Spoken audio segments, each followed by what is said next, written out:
Bab 433, Konfrontasi 2. Ini bukan pertama kalinya kita bertanding dengan mereka, jadi harap tenang.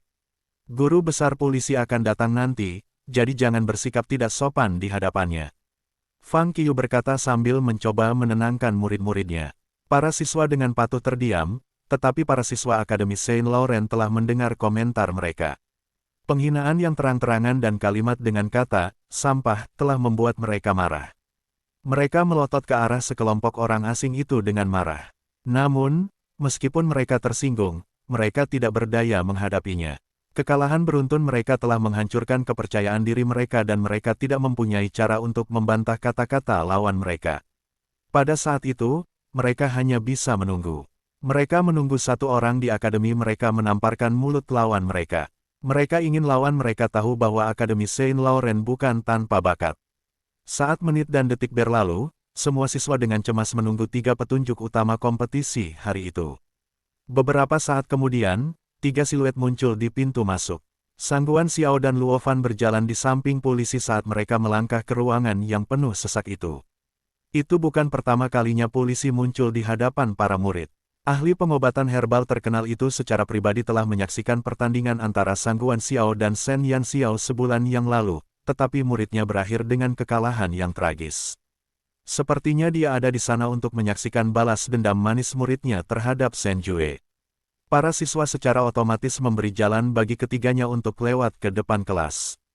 Ketika Fang Qiu melihat polisi, dia pun menyambut kedatangannya. Kesombongannya telah sirna saat dia memuji polisi. Kelompok siswa dari Akademi Yates juga tampak hormat terhadap polisi. Shen Jue belum datang. Sang Guan Xiao melihat ke arah kerumunan, tetapi dia tidak melihat orang yang sangat dia benci. Mungkin dia takut dan tidak berani datang. Seorang siswa dari Akademi Yates mengejek. Kurasa dia hanya ingin membuat orang terkesan dengan berpura-pura lebih dari yang seharusnya. Dia hanya bocah nakal tahun pertama. Apa yang bisa dia capai? Jari Luo Fan yang acak bisa menghancurkannya sampai mati kapan saja. Siswa lain berbicara dengan nada meremehkan. Dia tidak akan peduli dengan siswa manapun dari Akademi Saint Laurent. Luo Fan hanya tersenyum namun tidak membuat pernyataan apapun. Sayangnya, kilatan di matanya telah mengkhianati pikirannya. Setelah beberapa saat, 4 siluet tiba-tiba muncul di pintu masuk. Shen Yan Xiao berdiri di depan sambil mengenakan jubah ungu panjangnya sementara Qixia, Yan Yu, dan Yang Xi mengikuti di belakangnya. Tubuh mereka yang ramping telah membentuk dinding di belakangnya. Kemunculan mereka langsung menarik perhatian semua orang. Semua orang terkejut saat melihat 3 sosok di belakang Shen Yan Xiao. Mereka adalah Qixia, Yan Yu, dan Yang Xi, dan mereka adalah siswa terbaik dari 3 divisi di akademi. Bahkan bisa dikatakan bahwa mereka adalah orang-orang paling berpengaruh di akademi. Mengapa mereka ada di divisi herbalis? Itu Shen Jue, para siswa dari Akademi Yates, yang belum pernah melihat Shen Yan Xiao sebelumnya, menunjuk bocah kecil itu dengan tak percaya. Itu dia, Sang Guan Xiao menggertakkan giginya, kebencian yang mendalam terpancar di matanya. Ya ampun, kau dikalahkan oleh bocah nakal seperti dia. Para siswa dari Akademi Yates terkejut dengan informasi itu. Bab 434, Konfrontasi 3. Meskipun mereka tahu bahwa lawan mereka adalah mahasiswa tahun pertama, mereka mengira bahwa dia berusia sekitar 15 hingga 16 tahun. Namun, bocah nakal itu tampaknya berusia sekitar 13 hingga 14 tahun. Ekspresi Sang Guan Xiao menjadi gelap. Kekalahannya di masa lalu akan menjadi noda sepanjang hidupnya. Siapakah trio di belakangnya? Fang Qiu tidak banyak bereaksi. Ia lebih penasaran dengan trio yang datang bersama Shen Yan Xiao. Qixia dari divisi Magus, Yan Yu dari divisi Pendeta, dan Yang Xi dari divisi Ksatria, kata Sang Guan Xiao. Mereka bukan dari divisi herbalis. Kalau begitu, mengapa mereka ada di sini? Fang Qiu bingung. Semua divisi punya aturan dan ketentuannya sendiri. Tidak peduli ada konflik di divisi manapun, murid dan guru dari divisi lain tidak boleh ikut campur. Mereka adalah teman Tang Nazi dan Shen Jue, jelas Sang Guan Xiao. Aku pernah mendengar tentang orang bernama Qixia. Ada desas-desus bahwa dia sangat berbakat dalam sihir, tetapi bahkan sampai sekarang, tidak ada yang tahu levelnya saat ini. Salah satu siswa dari Akademi Yates telah mendengar nama Qixia saat dia berbicara dengan aneh. Magus, Memangnya kenapa? Ini kompetisi antar pengobat herbal, jadi itu bukan urusan mereka, kata murid lain dengan nada tidak setuju. Kemunculan Shen Yanxiao dan ketiganya telah mengakibatkan keributan di ruangan itu. Namun, mereka berempat tampaknya tidak menyadari suara-suara itu saat mereka berjalan langsung ke dalam ruangan. Luo Fan tersenyum dan membusungkan dadanya sambil menatap Shen Yanxiao yang mungil dengan kilatan jahat di matanya. Akhirnya kau di sini, kupikir kau akan takut dan memutuskan untuk tidak datang, kata Luo Fan dengan nada provokatif. Shen Yanxiao meliriknya dengan acuh tak acuh. Takut, apakah kamu mengacu pada dirimu sendiri? Ekspresi Luo Fan berubah, tetapi dia segera pulih. Temanmu seharusnya meninggalkan Akademi Saint Laurent, kan? Sejujurnya, dia seharusnya sudah meninggalkannya sejak lama. Profesi seorang dukun bukanlah sesuatu yang bisa dilakukan anjing atau kucing. Sampah apapun seharusnya menghentikan angan-angan mereka untuk menjadi dukun. Kata-kata Luo Fan telah membuat para siswa Akademi Saint Laurent terkesiap. Bahkan jika seseorang mengabaikan bakatnya, Tang Nazi tetaplah seorang tuan muda dari keluarga Black Tortoise. Hanya Luo Fan dari dinasti Blue Moon yang berani mempermalukan seseorang dari 5 keluarga bangsawan besar di depan umum seperti itu. Shen Yanxiao menyipitkan matanya, dan senyum dingin muncul di bibirnya. Begitukah? Apakah menurutmu kau cocok menjadi seorang dukun? Suara kekanak-kanakan Shen Yanxiao mengandung sedikit rasa dingin. Ketika dia berbicara, seolah-olah ada tekanan tak terlihat yang menyelimuti seluruh ruangan. Luo Fan mengangkat alisnya dan tampak percaya diri. Tentu saja, usia saya bahkan belum 20 tahun, dan saya sudah menjadi ahli herbal tingkat lanjut. Ini sangat berbeda dengan beberapa sampah. Shen Yanxiao mencibir, kilatan jahat tampak di matanya. Baiklah, ingat kata-katamu hari ini. Sebentar lagi, aku akan memberitahumu bahwa kau tidak layak menjadi seorang dukun. Perkataan mereka bagai pedang yang saling beradu dan menyebabkan suasana ruangan menjadi tegang. Semua orang terus menatap mereka berdua. Peserta lainnya, Sang Guan Xiao, telah terlempar ke belakang pikiran mereka. Hati-hati dengan ucapanmu, dan jangan mempermalukan dirimu sendiri. Bocah cilik, kamu masih terlalu tidak berpengalaman. Jangan berasumsi bahwa kamu bisa menjadi sombong hanya karena kamu memiliki beberapa keterampilan. Aku telah melihat banyak orang sepertimu, terlalu percaya diri tetapi tidak mampu. Sayangnya, semuanya berakhir menyedihkan, komentar Luo Fan tanpa. Ampun, dia pikir Shen Jue adalah orang yang tidak enak dipandang. Baik itu kepribadiannya atau identitasnya sebagai murid Ye King, dia merasa kesal padanya. Dia harus disingkirkan. Oh, kalau begitu mari kita lihat apakah akhir hidupku yang menyedihkan atau akhirmu yang pahit yang akan membangkitkan lebih banyak rasa kasihan. Shen Yanxiao tersenyum lebar. Bab 435, kompetisi dimulai. 1. Kesombongan Shen Yanxiao mengejutkan semua orang. Semua orang tahu tentang kemampuan Luo Fan sebagai seorang dukun, jadi mereka tidak menyangka Shen Yanxiao akan mengatakan kata-kata itu. Para siswa dari Akademi Yates bertingkah seolah-olah mereka telah melihat hantu. Mereka belum pernah melihat orang yang berani berbicara dengan Luo Fan dengan nada seperti itu. Shen Yanxiao tidak hanya sombong, sepertinya dia ingin mencari kematian. Luo Fan mendengus dan memutuskan untuk tidak melanjutkan pertengkaran mereka. Dia sangat yakin bahwa dia bisa membuat Shen Jue menderita kekalahan telak dengan formula yang diajarkan polisi kepadanya. Kompetisi ketiganya telah menarik perhatian divisi herbalis, dan sejumlah besar bahan obat telah diangkut ke ruang pemurnian untuk digunakan mereka. Polisi berdiri di garis depan sambil menatap ketiganya. Saat dia menatap Shen Yanxiao, ekspresinya berubah jahat. Masing-masing dari mereka memiliki meja untuk digunakan, dan mereka sudah berada di posisi mereka. Kompetisi akan segera dimulai, dan semua penonton menahan napas. Masalahnya adalah, siapa yang akan menjadi wasit pertandingan tersebut. Luo De juga telah tiba di ruang penyulingan, tetapi karena polisi juga ada di tempat kejadian, ia tidak akan memiliki kesempatan untuk menjadi wasit pertandingan. Namun, Luo De enggan menjadikan polisi sebagai wasit karena itu berarti Shen Yanxiao akan berada dalam posisi yang tidak menguntungkan. Meski begitu, kecuali polisi, tidak ada orang lain yang dapat mengambil peran tersebut. Semua orang tahu bahwa Sang Guan Xiao adalah murid polisi. Mereka juga bersekutu dengan Luo Fan untuk menjebak Tang Nazi. Siapapun yang bodoh dapat melihat bahwa ketiganya adalah sekutu. Jika polisi menjadi wasit pertandingan, maka itu bisa menjadi bencana bagi Shen Yanxiao. Luo De merasa cemas. Kompetisi akan segera dimulai, tetapi tidak ada yang bisa dilakukan untuk mengubah situasi. Tepat saat Luo De diliputi kecemasan, seseorang berjubah panjang berwarna putih bersih muncul di ruangan dan menarik perhatian semua orang. Polisi yang arogan langsung tersentak saat menyadari kedatangan orang itu. Tuan Besar Ye Qing. Polisi berteriak kaget. Orang itu tidak lain adalah guru besar Ye Qing yang terkenal di dunia. Setelah Ye Qing pergi ke perpustakaan, sudah puluhan tahun sejak dia terakhir kali keluar. Namun, dia tiba-tiba muncul di sana hari itu. Keterkejutan polisi juga mengejutkan semua orang. Tatapan semua orang tertuju pada Ye Qing. Bahkan para siswa dari Akademi Yates pun membelalakan mata mereka karena terkejut. Ye Qing adalah satu-satunya orang di seluruh benua Brilliance yang paling mendekati status seorang ahli herbal agung. Dia adalah idola semua ahli herbal. Luo Fan sangat gembira. Sudah hampir sebulan sejak dia tiba di Akademi Saint Laurent, dan dia belum bertemu dengan Ye Qing.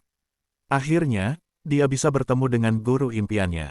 Guru besar Ye Qing, mengapa Anda datang hari ini? Polisi buru-buru maju untuk menyambutnya. Dia seperti seorang murid tabib biasa yang rendah hati di hadapan Ye Qing. Senyum muncul di wajah ramah Ye Qing. Sudah lama sekali saya tidak keluar jalan-jalan.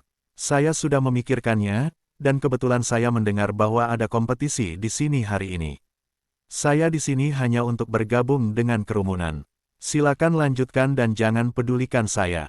Bab 436, kompetisi dimulai. 2. Bergabunglah dengan kerumunan. Siapa yang akan percaya itu? Tidak ada yang percaya ketika Ye Qing mengatakan itu. Semua orang tahu bahwa Shen Jue adalah murid Ye Qing, dan dia mungkin ada di sana hanya karena dia. Siapakah polisi menurutnya? Semua ahli herbal hebat hanya bisa minggir saat mereka memberi jalan bagi Ye Qing. Shen Yanxiao menatap Ye Qing dengan heran karena dia tidak menyangka Ye Qing juga akan ada di sana. Dia menghormati gurunya karena telah mengajarinya ilmu pengobatan herbal, dan dia dapat menyimpulkan alasan mengapa Ye Qing ada di sana hari itu. Dia merasa sedikit emosional dengan kehadirannya. Meskipun dia tidak takut pada polisi, dia tahu bahwa polisi akan melakukan yang terbaik untuk menghalangi kemajuannya dalam kompetisi. Ye Qing ada di sana untuk memberitahu semua orang bahwa Shen Jue adalah muridnya. Jika mereka menginginkan persaingan yang adil, maka dia tidak akan keberatan dengan itu. Namun, jika mereka menyerangnya secara diam-diam di bawah hidungnya, maka mereka harus menghadapinya terlebih dahulu. Bahkan polisi harus mempertimbangkan untung ruginya sebelum dia dapat memutuskan untuk melakukan sesuatu. Ada sedikit perubahan pada ekspresi polisi, tetapi dia tidak berani menimbulkan masalah di depan Ye Qing.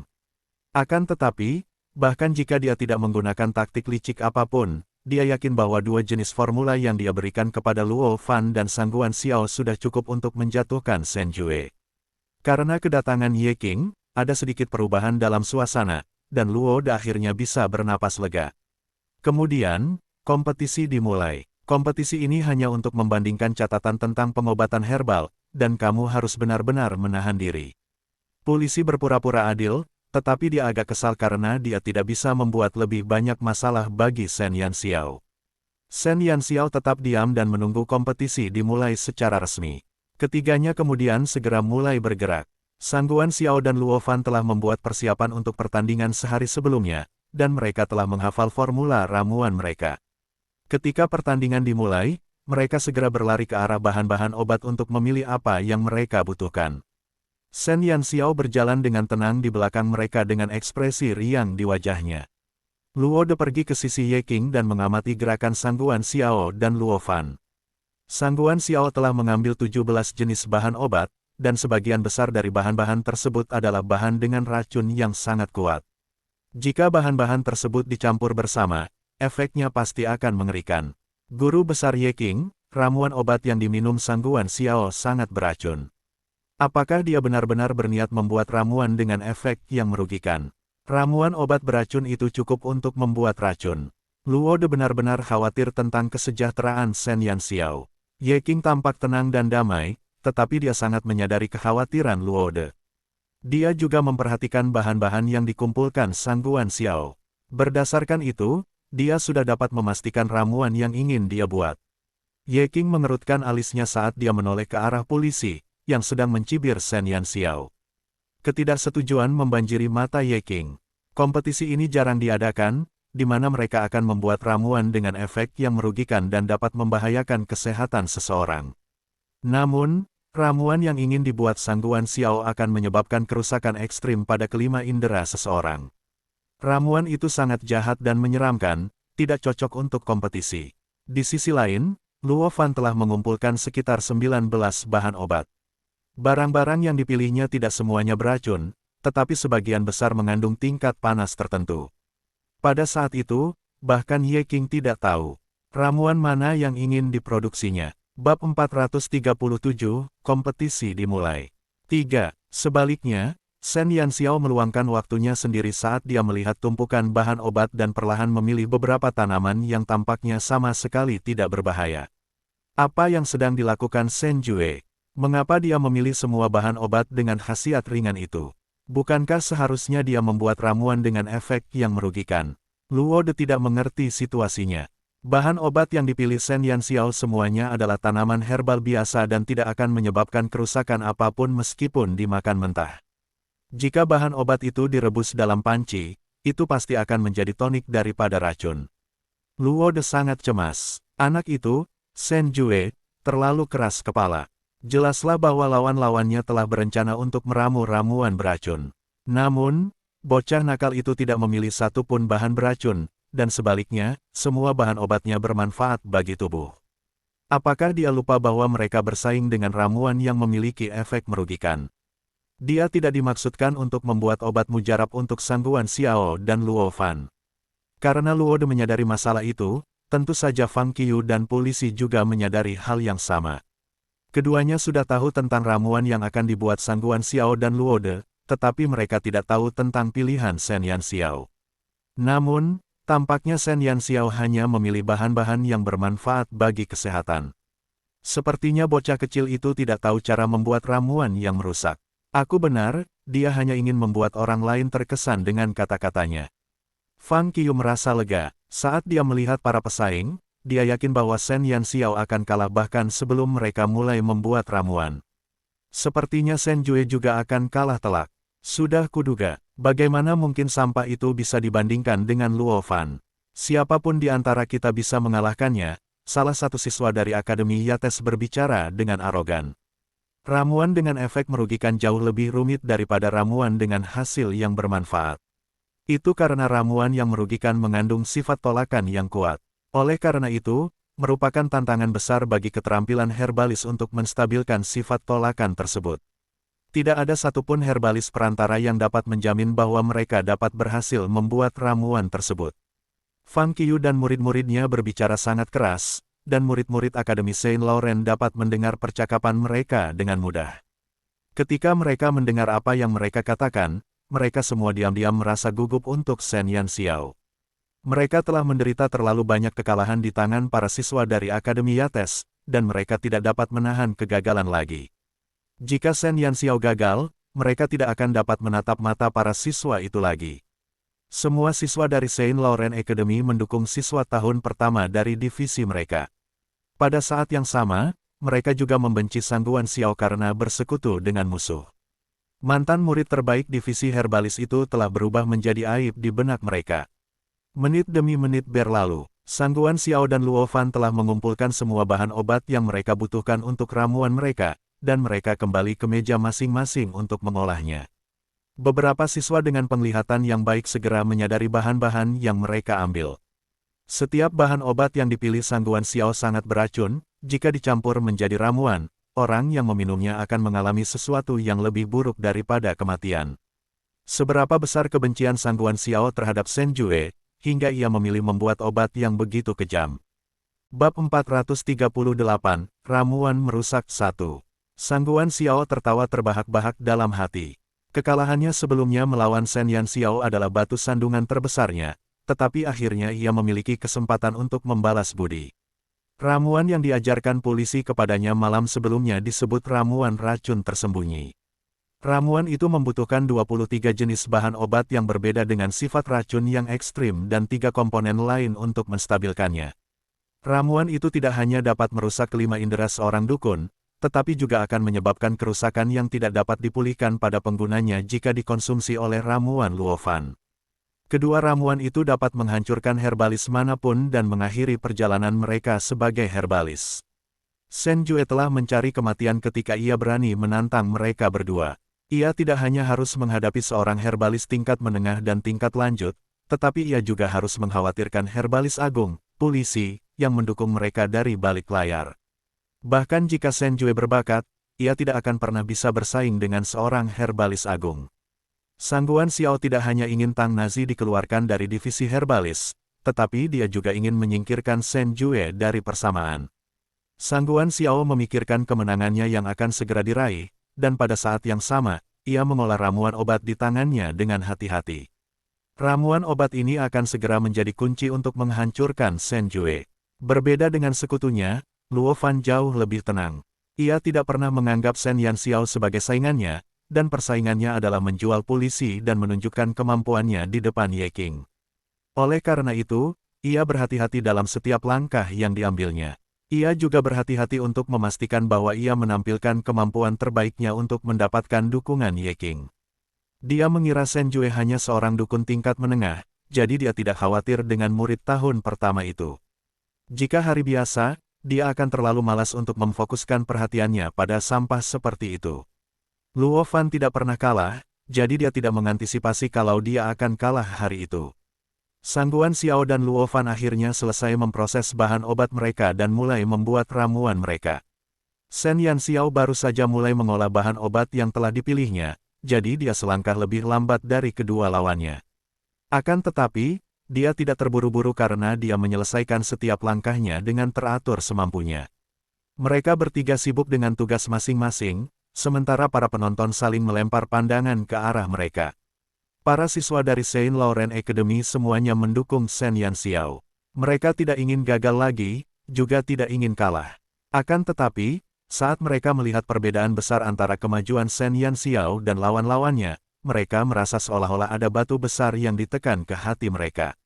Memilih dan mengolah bahan obat juga merupakan salah satu jenis ujian bagi seorang herbalis.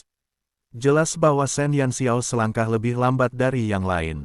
Bagaimana mungkin para siswa terus percaya bahwa dia dapat memenangkan kompetisi? Selanjutnya, Shen Yanxiao harus membuat dua ramuan selama pertandingan untuk Sangguan Xiao dan Luovan. Pada saat yang sama, dia harus meminum dua ramuan yang dibuat Sangguan Xiao dan Luovan. Tidak seorang pun bisa meramalkan hasilnya jika dia meminum kedua ramuan itu, tetapi mereka tahu bahwa nyawa Shen Yanxiao sedang dipertaruhkan. Kompetisi antar dukun sudah banyak sekali, namun belum ada yang berani berkompetisi secara ekstrim seperti ini. Apapun hasilnya, mereka akan selalu mengingat mahasiswa tahun pertama yang pemberani dan tak kenal takut itu. Bab 439, Ramuan Merusak 2. Shen Jue telah mempertaruhkan segalanya dan menantang lawan yang tidak berani mereka tantang. Semua orang mengagumi keberanian siswa itu. 1 jam telah berlalu sebelum Sangguan Xiao dan Luovan hampir selesai membuat ramuan mereka. Ketika mereka menyelesaikan prosesnya, mereka berdiri di samping sambil mengamati kemajuan Shen Yanxiao dalam membuat ramuannya.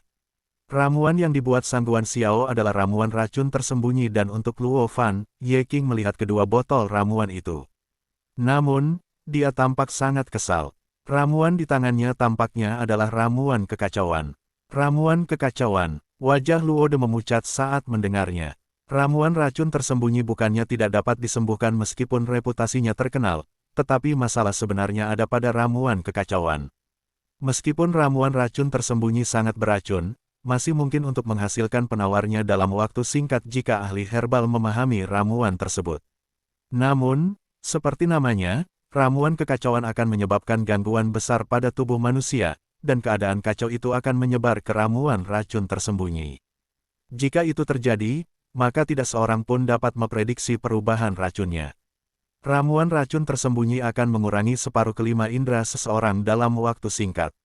Lebih jauh lagi, ramuan itu juga akan menyebabkan kerusakan signifikan pada tubuh manusia yang mengakibatkan kelelahan dan nyeri akut. Ditambah dengan ramuan kekacauan, kerusakan itu bukanlah sesuatu yang dapat ditanggung oleh orang biasa, apalagi racunnya yang meningkat. Hilangnya kelima indera biasanya berakibat fatal bagi para herbalis. Mereka tidak akan mampu mengendalikan jumlah bahan obat secara akurat, mereka juga tidak dapat merasakan perubahan pada aroma ramuan. Mereka tidak akan mampu membuat ramuan yang biasanya mereka kenal. Mereka juga akan membutuhkan tekad dan daya tahan yang luar biasa untuk mempertahankan kesadaran mereka agar dapat menahan rasa sakit yang menusuk di seluruh tubuh mereka. Dalam skenario seperti itu, hampir mustahil bagi mereka untuk berkonsentrasi menyiapkan penawar racun bagi diri mereka sendiri. Ramuan kekacauan juga akan menjadi variabel yang tidak dapat diprediksi dalam situasi itu. Akan sulit bagi Shen Yanxiao untuk memenangkan kompetisi itu. Luo De berkeringat dingin. Dia tidak pernah menyangka ramuan Sangguan Xiao dan Luo Fan akan memiliki efek yang mengerikan jika dikonsumsi bersama-sama. Sekalipun dia percaya diri dengan bakat Shen Jue, dia masih cemas terhadap murid itu. Dengan tingkat keterampilan Sangguan Xiao dan Luo Fan, mustahil bagi mereka untuk menghasilkan kombinasi yang begitu hebat. Tidak diragukan lagi bahwa polisi telah membantu mereka dalam hal itu. Tabib agung itu begitu tak tahu malu dan kejam hingga tega melakukan pukulan yang begitu kejam kepada seorang pemuda yang belum menginjak usia dewasa. Saat dia menyadari situasinya, bahkan Ye Qing yang lembut pun merasa tidak senang. Namun, polisi telah cermat dalam rencananya, dan tidak ada lagi yang dapat dilakukannya karena kompetisi telah dimulai. Guru besar Ye Qing, Anda harus membantu Shen Jue. Jelas sekali polisi ingin memaksa Shen Jue ke jalan buntu. Jika dia minum 2 botol ramuan itu, dia tidak akan bisa membuat ramuan lagi seumur hidupnya.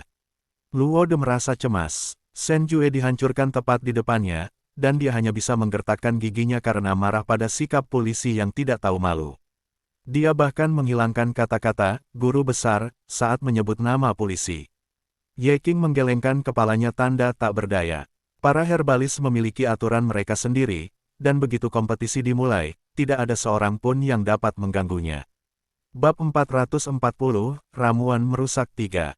Jika Ye Qing ikut campur dalam kompetisi, bukan saja reputasinya akan terpengaruh, tetapi Shen Jue juga akan kehilangan pijakannya di kalangan herbalis lainnya. Ye Qing tidak keberatan dengan konsekuensi terhadap reputasinya, tetapi dia tidak ingin menghancurkan jalan masa depan Shen Jue sebagai seorang herbalis. Mari kita lihat bagaimana situasinya. Ye Qing juga agak tidak berdaya. Meskipun dia percaya pada bakat Shen Jue, dia juga memiliki keraguan tentang ramuan penghancur yang merusak. Ia telah memutuskan untuk menyelamatkan Shen Jue jika ia tidak dapat menahan kerusakan yang disebabkan oleh ramuan yang merusak itu, bahkan jika ia harus mengorbankan reputasi yang telah ia bangun selama bertahun-tahun. Yang lebih penting adalah Shen Jue tetap sehat dan bugar. Polisi mencibir. Saat Sangguan Xiao dan Luo Fan menyelesaikan ramuan mereka, dia tahu bahwa persaingan telah berakhir untuk Shen Yanxiao. Tidak peduli ramuan apa yang dia hasilkan, dia harus mengucapkan selamat tinggal pada jalan seorang dukun. Itulah harga yang harus dibayarnya karena telah mempermalukan seorang herbalis hebat. 10 menit kemudian, Shen Yanxiao akhirnya menyelesaikan ramuannya. Itu adalah sebotol ramuan berwarna merah muda pucat, dan cairan berkilau itu tampak sangat indah di dalam botol kristal. Kemudian dia membaginya menjadi 2 bagian dan menuangkan cairan itu ke dalam 2 botol kristal. Tidak ada yang tahu ramuan apa yang telah diracik oleh Shen Yanxiao. Bahkan Ye Qing yang berpengalaman dan berpengetahuan luas pun tidak dapat mengenalinya. Ketika Shen Yanxiao meninggalkan mejanya dengan 2 botol ramuan, Sangguan Xiao dan Luo Fan menatapnya dengan ekspresi jahat. 3 ramuan telah selesai. Sekarang mari kita beralih ke inti kompetisi. Luo Fan mengerutkan bibirnya dan menatap Shen Yanxiao dengan penuh semangat. Dia tidak percaya bahwa ramuan yang merugikan yang dibuat oleh seorang dukun tingkat menengah akan menang melawan ramuan yang diajarkan polisi secara pribadi. Dia juga tidak percaya bahwa ramuan Shen Yanxiao akan menimbulkan masalah baginya. Kau benar, Shen Yanxiao tersenyum tipis sambil meletakkan botol ramuannya di atas meja. Sangguan Xiao dan Luo Fan juga mengikutinya, dan persaingan sesungguhnya telah dimulai. Kalau begitu, silakan saja. Mata Luo Fan berkedip dengan senyum jahat saat dia mendesak Shen Yanxiao menuju jalan kehancuran. Shen Yanxiao berjalan menuju ramuan itu tanpa ragu-ragu. Dia mengambil ramuan racun tersembunyi dan meminumnya tanpa mengedipkan mata. Saat dia menenggak cairan itu, senyum gila muncul di wajah Sangguan Xiao. Tanpa jeda, Shen Yanxiao mengambil ramuan kekacauan dan meminumnya juga. Ketika kedua ramuan itu mengalir ke perutnya, dia merasakan sakit yang hebat di sekujur tubuhnya. Kelima inderanya juga perlahan melemah. Penglihatannya menjadi kabur, dan dia tidak bisa mencium apapun. Bahkan suara yang didengarnya pun tidak terdengar. Sepertinya kerusakan telah menyebar ke seluruh tubuhnya. Keringat dingin terus-menerus mengucur dari keningnya, bahkan nafasnya pun menjadi lebih cepat. Efek dari ramuan racun tersembunyi dan ramuan kekacauan mulai muncul ke permukaan. Sang Guan Xiao ingin tertawa saat melihat kondisi Shen Yan Xiao yang semakin memburuk. Bocah itu akan segera tamat. Luo Fan juga memiliki ekspresi puas di wajahnya, akeong novel bin et akeong. Shen Yan Xiao menahan rasa sakit yang tajam dan menggertakkan giginya dengan penuh penderitaan. Giliranmu, tentu. Luo Fan melangkah maju dengan senyum mengejek di wajahnya. Sambil menghargai penderitaan Shen Yan Xiao, ia mengambil ramuan itu dan meminumnya. Demikian pula, Sang Guan Xiao melangkah maju dan meminum ramuan yang tampaknya tidak berbahaya itu.